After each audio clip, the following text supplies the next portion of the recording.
هيا مرك يا أستاذ. بارك الله فيكما، لقد بذلتما مجهودا تشكران عليه. وددت لو كان سميرا بينكما لينال بعضا من هذا الثواب ينفعه في الدنيا والآخرة.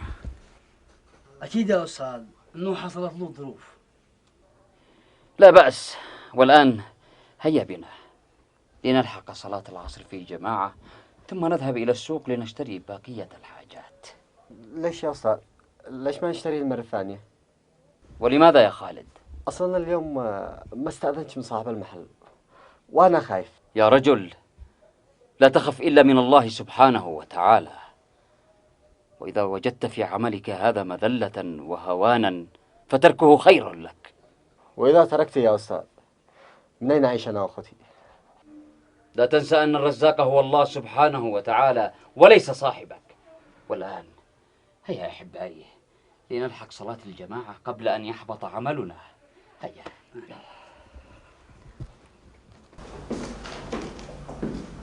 السلام عليكم.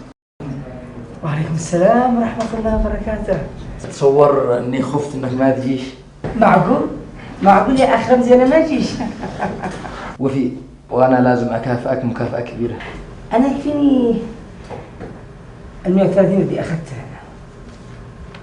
أنت بس تعلي السند بالمبلغ وهيك. طيب ولا يهمك.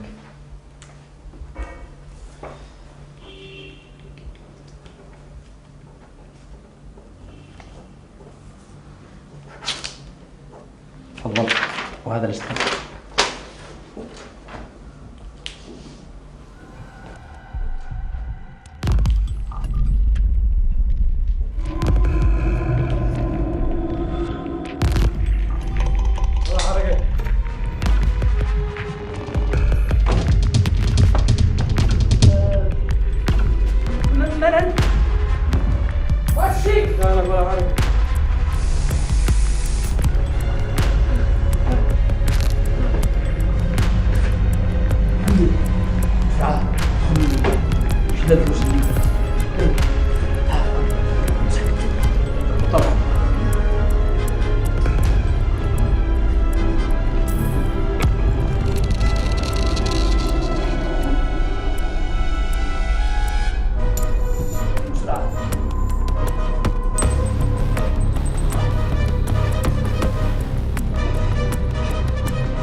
هكذا كلش الحج عاطف، نبيع بيتنا ونسدد الغرامة.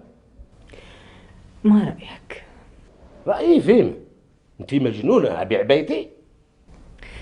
مش أحسن من هذه البهدلة؟ نبيع البيت ونرجع ندور نسكن. ممكن ننتقل ونعيش في بيت أبي. خايف وربيع ابن عمش ساكن فيه، ممكن في هذه الظروف يدبر نفسه، وخاصة إنه عازب. طيب ليش ما نبيع بيتش ونخلي بيتنا الذي احنا ساكنين فيه يا فضيلة؟ أنا ما عنديش مانع، بس أنت تعرف عمي العزي ما هيرضاش. ليش؟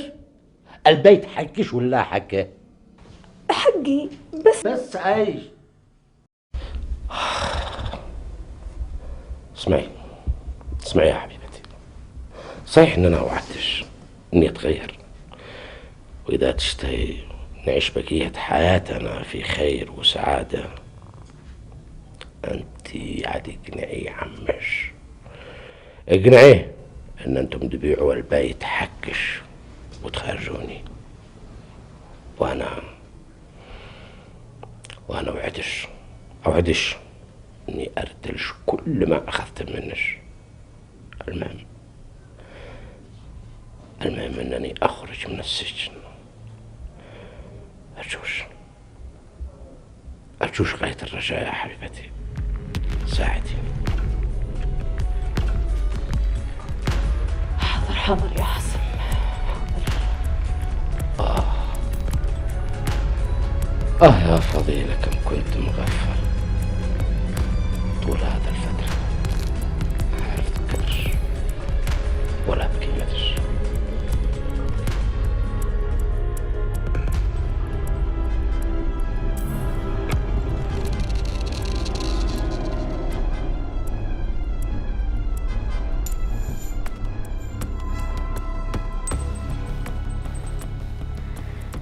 يعلم الله ما سر هذا الزيارة لك يا عاصم.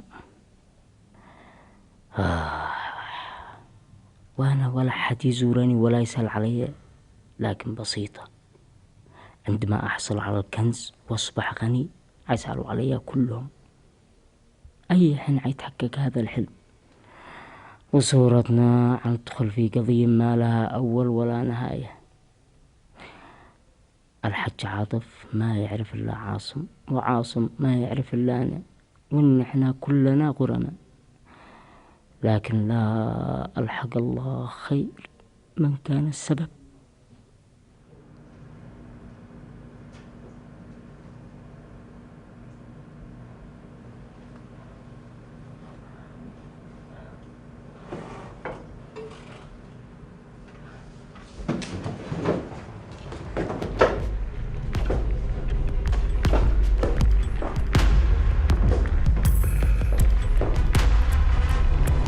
مصيبة ايش يا بشير؟ طيب وين انت الان؟ طيب خليك مكانك ولا تتحرك وانا جاي لك الان.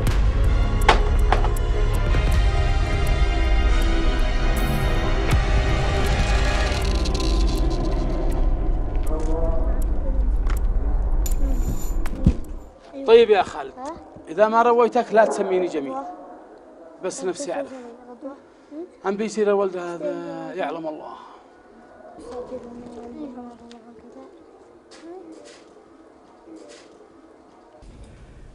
أشوفك مهتم بقضية حمود وعاصم يا عادل، مع أن أبوك متضرر.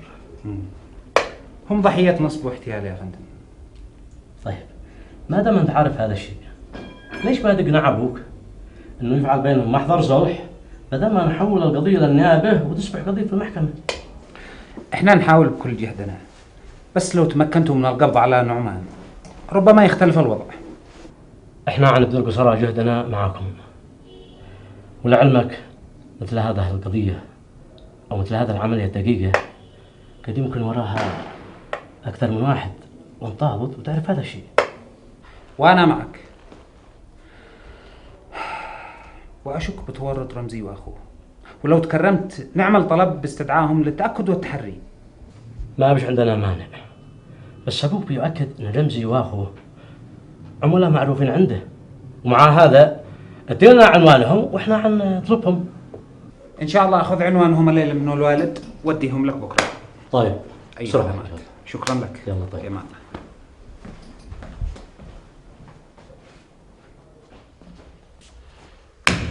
بشر يا عاصم، من الذي زارك وما يشتي منك؟ وانت ما دخلك؟ كيف ما دخلي؟ مالك غاضب؟ عاصم لا تغضبش، اكيد ما فيش اخبار تسرك الليل. مه ومن العد اخبار تسرني، خاصة من يوم ما عرفتك. طيب ما ولدي حصل يا عاصم؟ بشير لا تقول لي قشرب والخزنة، كما يكفيني الذي فيه. اسمعني يا حاج عاطف، أنا أطلقت كامل رمزي ما سرق إلا الفلوس حقي بس.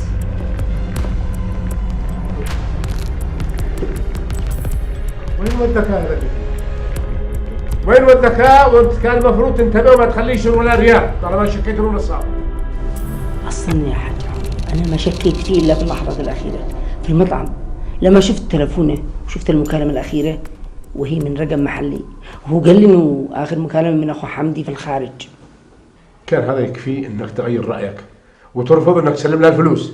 كان هذا المفروض يا حاج عاطف، بس أنا قلت يمكن ما ياخذ من التجوال الدولي، وجيت هنا لوحدي أخذت فلوسه وخليت الباقي احتياط.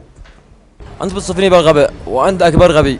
أين ال 33 الذي قلت؟ اسكت يا حمدي، لا تطلع لي روحي. ما فايدة نصرف فلوس أنا، زد ناقص 130,000 ريال. أخ فعلتها يا بشير، لكن مش مهم. قد قلت لك يا أخي النصب بهذا الطريق ما مناش فايدة.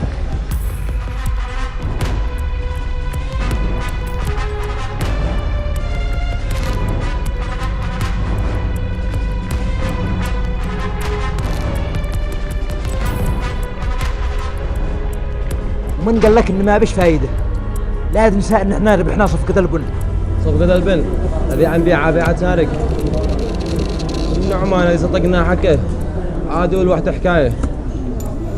صدقني يا أخي لو يحسبون الخسارة اللي خسرناها في تنفيذ هذه العملية عاد شدنا خاسرين. مالك يا حمدي عاد قفلها في وجهي؟ ولا قفلها ولا حاجة، كل اللي معنا فعلنا. الآن احنا بحاجة نختفي فترة، نغيب على الأنظار، وبعدين نخطط لعملية ثانية نكون متأكدين إنها تكون ناجحة. يعني طلع رمزي واخوه هم وراء سرقة المخزن. ما فيش غيرهم، بعد الذي حصل منهم أكيد هم. ونعمان؟ أكيد كان جزء من خطتهم. بشير، ليش تخدعني يا بشير؟ أنا خدعتك يا حاج عاطف؟ مش قلت لي إنك تعرف رمزي وتعرف أخوه، واتهمت سلطان إنه ما يعرفش التجار وما يعرفش يدي زباين ولا عملاء، وإنك أذكى من سلطان، وإنك طلعت غبي. في هذا أنا أخطأت، أرجوك يا حاج سامحني. أسامحك؟ أسامحك إيش؟ أنت لازم تتحمل كافة المسؤولية. لا يا حاج عاطف أرجوك، أنا طول عمري وأنا مخلص لك. ما أنا عارف، يمكن إنك أنت جزء من خطة رمزي مثل ما نعمان. لا يا حاج عاطف، مش مثل ما قلت. لو شي ما جا استأذنك عشان ادي الفلوس الرمزي، ولو شي ما خبيت الفلوس الباقية أعتقد إنهم سرقوها واختفي معاهم. وهذا بس، هذا شوية، هذا اللي يشفع لك عندي. ومع ذلك يا بشير لازم تاخذ جزاك.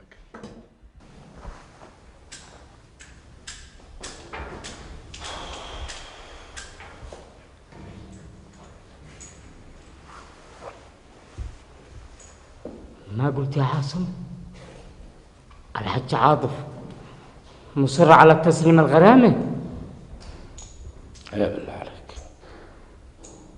منين ندبر له 10 مليون؟ يعني يقول ما نخرج منها ناها. ما في ظنك انها لعبة وكيف؟ طيب كيف عاد تسدد المبلغ؟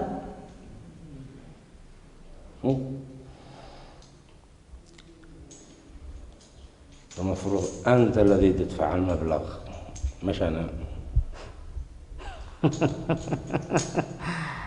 وأنا من أين أسدد المبلغ هذا بكله؟ الله يتصرف، على الأقل ادفع النص وأنا النص. إن شاء الله إن شاء الله إن شاء الله عاد أسدد المبلغ من نصيبي في الكنز.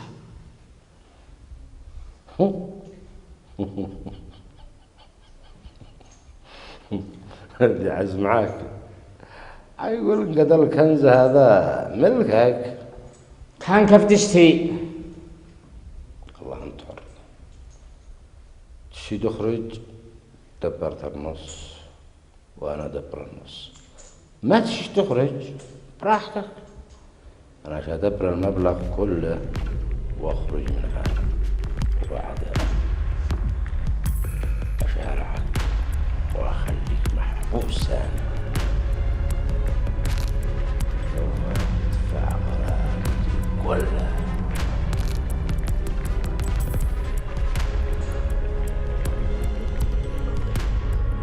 بشير، إذا تشتينا سامحك لازم تكتم حادثة السرقة التي حصل لي له نهائيا، ولا لك علاقة لا برمزي ولا بأبو حمدي. أنا تحت أمرك يا حاج عاطف، بس مش المفروض إحنا نبلغ الشرطة عشان يقبضوا عليهم وينالوا عقابهم؟ هذه عصابة كبيرة، ما الشرطة ما حيقدروا يعملوا معاهم حاجة. على الأقل يا حاج عاطف وفرنا على الشرطة كل الجهود وعرفنا من هم اللصوص. أنت إيش دخلك؟ أنت ما تعرفهم وبس، اكتبها نهائيا ولا تتكلم عنها، مفهوم ولا لا؟ هم على كل حال حيسلموا وهم ضامنين. بشير، على هكذا وبس، على ما أقول لك، علشان أضمن حق الفلوس منهم، من عاصم وحمود، مفهوم؟ بعدك يا حاج عاطف. حاضر.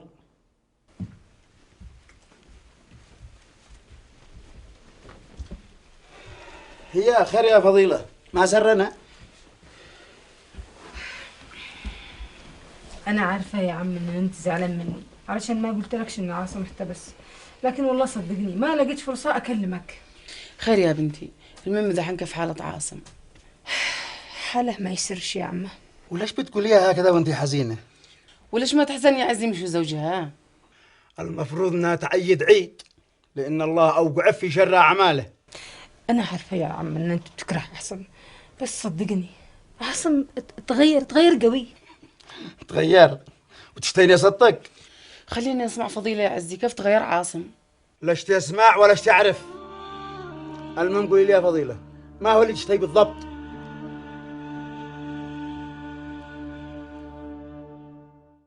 الله يستر، ننجت لنا هذه المصايب، الله أعلم. خير يا أمرية، إيش في؟ أخوش عاطف اتصلوا عليه من الشركة وباين إن بقى مصيبة. ليش؟ إيش قالك؟ ما قاليش، بس باين من توتره وعصبيته وخروجه بسرعة إنها مش بسيطة.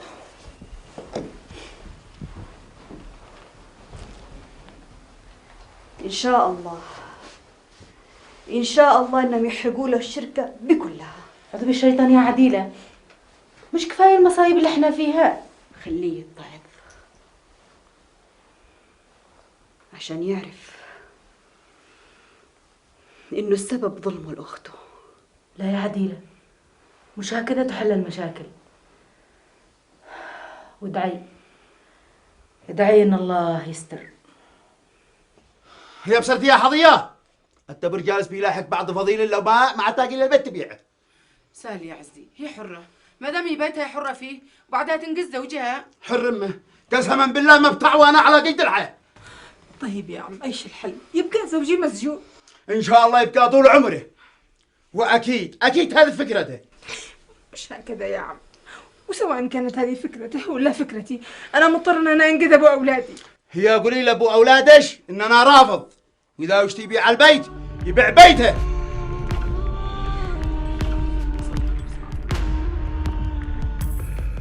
قول لي يا ابني مالك تاخرت لهذا الحين؟ خير، ماذا؟ اتصل بك ابوك ولا ماشي؟ لا ما اتصلش. وين هو؟ عادل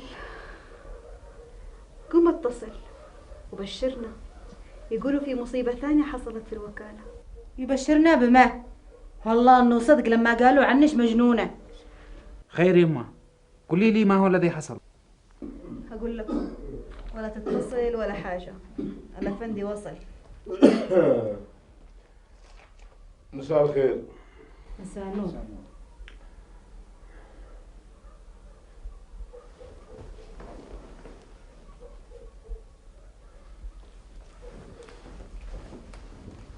ايه ما هو الذي دنزها؟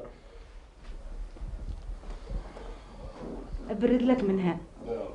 دحين طمنا، ما هو الذي حصل في الوكالة؟ ايش حصل؟ بيقولوا حصلت مصيبة ثانية. خير، ما هي؟ ومن قال لك؟ مش خرجت بعد ما اتصلوا لك وانت بتقول مصيبة مصيبة؟ مصيبة ماها قلقت انا عليك. الله يرحم ابوش يا ام عادل، انا لما قلت مصيبة ان انا تاخرت على موعد بيني وبين بشير مسؤول الحسابات على اساس نراجع بعض المسائل المالية.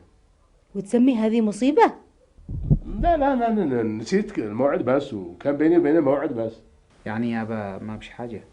لا ما فيش حاجة، الحمد لله كل الأمور تمام ولا في أي شيء، الحمد لله رب العالمين. بعد ما لكن ما نقول شكل الأسرة مجانين من شق. مساء الخير يا عم جميل. اهلا يا سمين، كيف حالك؟ الحمد لله. وينو خالد؟ والله اعلم اينو، وين بيصير من الصبح؟ يعني ما جاش اليوم يشتغل بالخالص؟ بالله عليك يا سمير يرضيك انه يخلي الدكان مغلق طول اليوم وانا راكن عليه؟ طيب عجيب والله، وين سار؟ هو هذا اللي محيرني، وين سار وين بيصير؟ يعني ما استأذنش منك؟ لا استأذن مني ولا استأذن من امها المسكينه القلقه عليه. اي راكن هنا بيجي يشتغل عليها وعلى اخوتها الصغار ريتها. معقول يكون سار من الاستاذ هنا؟ ها؟ ما قلت يا سمير؟ لا ولا حاجه يا عم جميل. اسمع يا سمير، إذا أنت داري أين هو أو أين مكانه فقل لي، أو على الأقل قل لأمه الذي قلقه علي أين هو يصير يطمنها. طيب انا جالس ادوره وارجع اكلمه ولا يهمك. يلا بالخير. مع السلامه. مع السلامه. يعلم الله. والآن من يقول لي منكم يا شباب ماذا استفدنا من درسنا لهذه الليلة؟ استفدنا أن الجهاد فرض واجب على كل مسلم. أحسنت يا خالد. بس يا أستاذ أنا محيرني حاجة. قل ما هي؟ إذا كان يا أستاذ الجهاد واجب على كل إنسان ولا بد أن يجاهد، من يجاهد الكفار؟ إحنا من نجاهد؟ كيف من نجاهد والكفار يحيطون بنا من كل جانب؟ بس ما أعتقد يا أستاذ أن في بلادنا يوجد كفار حتى نقاتلهم. ومن أخبرك أنه لا يوجد كفار؟ كل نظام يؤمن بالعلمانية ولا يحكم بكتاب الله وسنة رسوله لهو نظام كافر وواجب جهاده. أستاذ من بدك تصب النظام؟ أقصد الحكومات يا فهمي، الحكومات. وهذه الحكومات طبعا إلا من رحم ربي كما قلت لهي كفرية، وقد أوجب العلماء محاربتهم وجهادهم.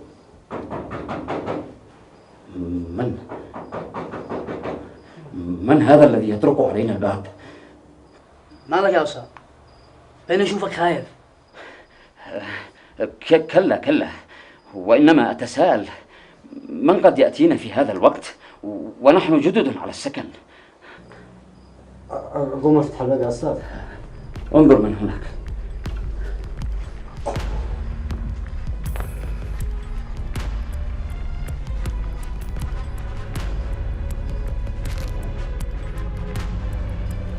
نصيحتي لك يا فهمي، إذا أردت الخير فعليك أن تكتم مجالسنا هذه ولا تخبر أحدا بمكرنا. مفاجأة، لا تشوفوا من جاء. من؟ سمير بن عاصم. سمير؟ ولماذا لم يدخل معك؟ قال لي اشتيني في مشوار ضروري. ما تشتي من عنوان رمزي واخو؟ أصلا الليلة كنت أنا في القسم أتابع القضية. وما دخلك أنت بعنوان رمزي واخو؟ ما دخلك في هذا الموضوع؟ كيف يابا؟ وكل الذي بيهمك بيهمني. ما لك دخل. في شرطة بتقوم بعملها ودارية بعملها. ونسيت إني رجل أمن. يا ابني الله يرضى عليك، عملك ثاني وعملهم ثاني، ورجاء رجاء رجاء لا تتدخل. ليش يابا كل هذا التخوف؟ أنا مش خايف، بس لا تتدخل في رمزي واخو، لأن تدخلك في موضوعهم بيسبب لي مشاكل وهيخليني أخسرهم، وهم من أفضل الزباين عندي. ما أنت قلت لي إنك خسرتهم، مش كلمت بشير إنه يرجع لهم فلوسهم؟ أيوة، بس ما يرجعوا لي. خلاص الأمر طبيعي، وإحنا طلبنا استدعائهم، مجرد تحري بسيط. أنا آسف، لا عندي عناوينهم ولا أعرف عنهم أي شيء. معقول هم زباينك ومش عارف أين عناوينهم؟ طيب أين مسؤول العلاقات الذي في الشركة؟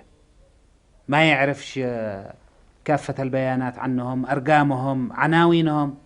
هذا مش شغلك. طيب على الأقل هات أرقام تلفوناتهم. ولا معي أرقام تلفوناتهم. عجبك؟ ولعلمك يا عادل، لو دخلت في هذا الموضوع ولاحقت رمزي واخو فما أنت ابني ولا أنا أبوك. وقال تعالى: واعدوا لهم ما استطعتم من قوة ومن رباط الخيل ترهبون به عدو الله وعدوكم.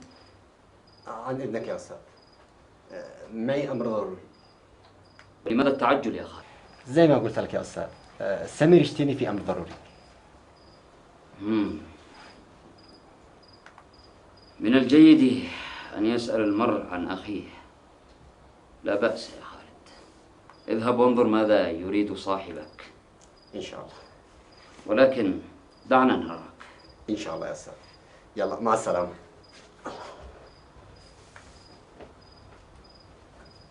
وانا يا استاذ عن اذنك. كلا يا فهمي، فأنا أريدك. أتدري من أتانا الليلة؟ من تقصد يا استاذ؟ سمير؟ كلا، بل هو الشيطان بذاته، أتى ليصدكم عن ذكر الله. معقول يا استاذ؟ معقول تسمي سمير شيطان؟ وماذا تسمي طرقه للباب بهذه الطريقة ثم طلبه لخالد؟ اكيد يا استاذ، جاء عند خالد ويشتي في امر ضروري. لا بأس، ولا زلت أتوسم فيه خيرا وأسأل الله أن يهديه.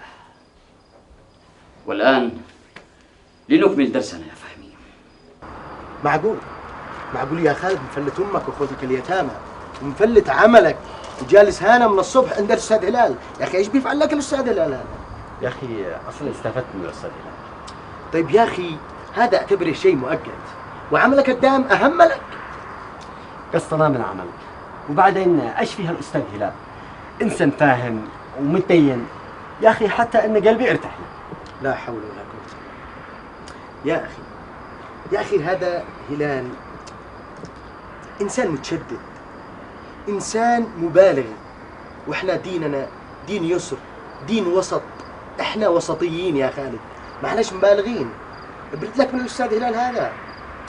على العموم لا تخاف ولا حاجه، ما اعجبني اخذ، والذي ما يعجبنيش اكيد شتركه. لا يا خالد، لا، هذا هو الغلط بحد ذاته يا خالد.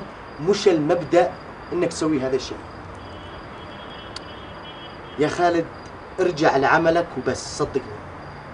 ما هذا اكيد شرجع عملي، بس مانيش لاقي كيف اواجه عمي جميل، واكيد انه زعل مني بالحين دوبي. ما تقلقش، اذا كلمت بالحقيقه صدقني انه حيسامحك، وانا شتوسط لك معك. لا يا سمير، انتبه، الاستاذ هلال منبه علينا ان احنا ما نذكرش تواجدنا عنده. شفت انا من اول ما جاء هذا الرجال وطب عندك المحل ما ارتحتلش، ومتاكد انه وراه شبهه. خالد هذا هو اكبر غلط، انتبه. ولا غلط ولا حاجه، وخلينا نشوف النهايه، ما هو الذي يشتي. عموما ما اقول لك يا خالد، انا نصحتك وانت رجال واخبر بنفسك. عموما انا تاخرت، ما اقول لك تصبح على خير. وانت من اهلها. في امان الله. كل ما حصل لفضيلة هي عقوبة عاجلة من الله، لأنها فضلت عاصم عليك يا رب. يمكن تشتي تتزوج، لا تحاول تنكر يا رب. أنت حبيت فضيلة حب ما أحب أحد، أنت حبيت فضيلة حب ما أحب أحد، أنت حبيت فضيلة حب ما أحب أحد. ويوم تزوجت فضيلة عاصم التبوك وفضلت عليك يا ربيع، بعدها قررت انك ما تتزوج، ولا كلامي خطأ؟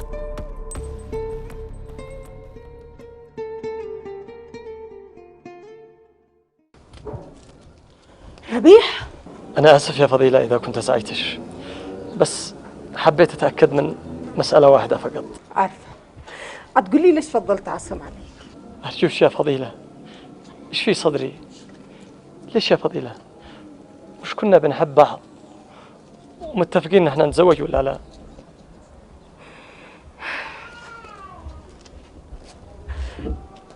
يمكن ما بتلقاش رد على سؤالك، لأن الأمر صعب. ما أقدرش أقول إيش السبب، بس الأهم من هذا كله إنك تعرف إني ضحيت محبة ومن أجلك. إيش من تضحية؟ وإيش من حب يا فضيلة إذا كنت فضلتي علي؟ أنا عمري ما فضلته عليك، ولا يمكن إني أفضل أي حد عليك، بس شاءت الأقدار وعدوني عن ذكر السبب. اسمع يا فضيلة، إذا كان عاصم هددش بأي شيء لا تخافيش، أنا موجود وأعرف كيف أرده. يا ريت هددني وكنت ضحيت بحياتي من أجلك. معقول يا فضيلة ما يكونش هذا هو السبب؟ الأمر صعب فوق ما تتصور يا ربيع، وأرجوك إذا أنت بتحبني لا تسألني مرة ثانية عن هذا الموضوع. طيب يا فضيلة، أنا أتمنى لك السعادة. طالما أنت قلتي أن كل هذا الذي فعلتي من أجل حبك لي، أنا أيضا قررت أني أضحي بحبي من أجلك. بإيش هتضحي؟ أنا قررت يا فضيلة أني ما أتزوج أي امرأة ثانية ما تكونش أنت. لا لا تقول هذا الكلام يا ربيع، أنت أي بنت تتمناك وحتلقى أحسن مني. لا تحاولش يا فضيلة، أنا قررت. بس قرارك هذا يا ربيع بيظل يأنبني طول عمري. وش الذي في يدي يا فضيلة إذا كنت لا أملك قلب؟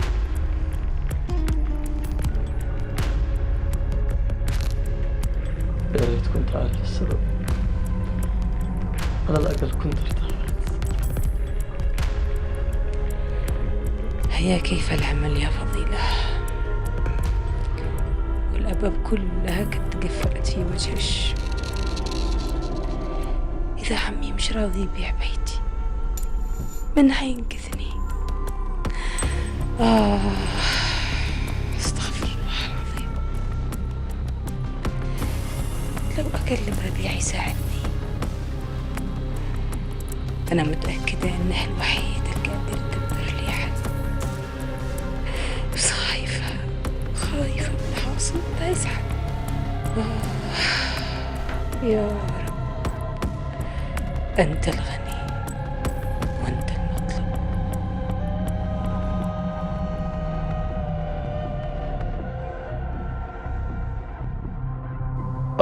لو تستطيع فضيلة تقنع عنها العزة الليلة ببيع البيت حكاه، عاد أكون محظوظ قوي. كمان أنا متشوق أخرج علشان أشوف وش يا فتحي. يا ترى أنت تحسي بيه مثل ما أحس بش؟ يا سلام. بس بس اربع في يدي. خوش بتاعت الثرات. خوش يا جماعة حق والله، لا بتكلوا ولا بتملوا. مالك بتقول لنا هكذا وبقى شاوش الحبس عندك حاكي؟ يا شاوش يا شاوش. يا مالك مزعجنا يا عاصم؟ أنا عند الله وعندك يا شاوش، أنا عند الله وعندك خارجني من حوله. جننوني، زيغوا عقلي، جننوني. بالله عليك هؤلاء يزعجوا، هؤلاء ملائكة، هؤلاء قمة في الأدب في السكون. ليت والله والمساجين كلهم مثلهم. هيا تحذر مثلهم يا عاصم، مرة ثانية لا تزعجني أو توشني.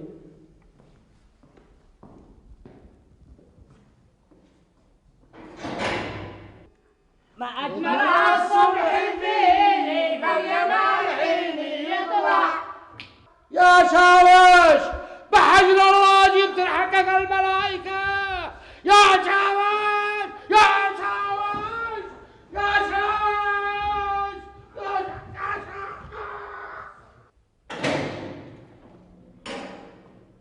يا يا ما هذا الإزعاج الذي يسمع. ولا حاجة يا شاوش، وقر حبينا نقول لك تصبح على خير.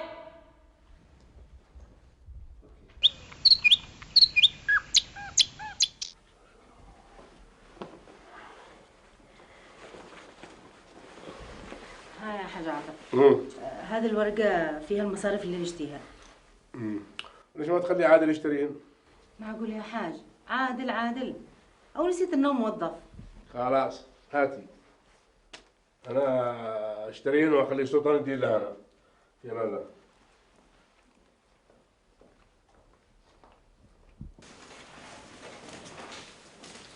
رجل اسمعيني يا بنتي، ما دام معش محاضرات متأخرة في الجامعة وبيرغش صار له ما عاد رجع، دحين عاد رجع بساعتي. وين حتسيري؟ مكان قريب. أكيد على الشنبي. أيوة يا بنتي، أنا ما عاد ارتاح ولا يهدالي بال إلا ما أشوف له بشحال. بس يما أنا عارفة ما هتقولي يا بنتي، لكن لازم ناخذ بالأسباب والباقي على الله. خاطر يا بنتي.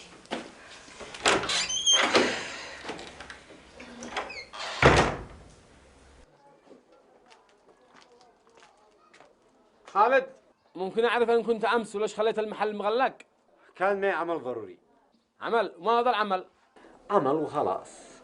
يا سلام، حتى مش راضي تقول لي ما هو العمل وين كنت؟ والله لكل واحد خصوصياته. ها؟ خصوصيات؟ هذا بدل ما تحمد الله وتشكره اني لميتك من الشوارع وخليتك تشتغل معي وانت كنت صعلوك بالدوري الريال ترجع تقول لي هكذا. اسمع يا عمي جميل، لا تجرح في الكلام، والرزق بيد الله، مشوا بيدك. ليك والكلام، هذا بدل ما تعتذر مني ترجع تقول لي هكذا. بين اقول لك وين كنت؟ بين اقول لك نزل يدك. من شبيد حلو ما تحاسبني وتكلمني من انت. وبترفع صوتك علي وتستعرض عضلاتك يا خالد. كان مسكت لك تهينني وانا ساكت. زي الحين قل لي ما انت ناوي علي؟ عاد اشتغل ولا لا؟ يا رجال رزق بيد الله الرحلات، ما عاد اشتغل معك. خالد خالد تفضل.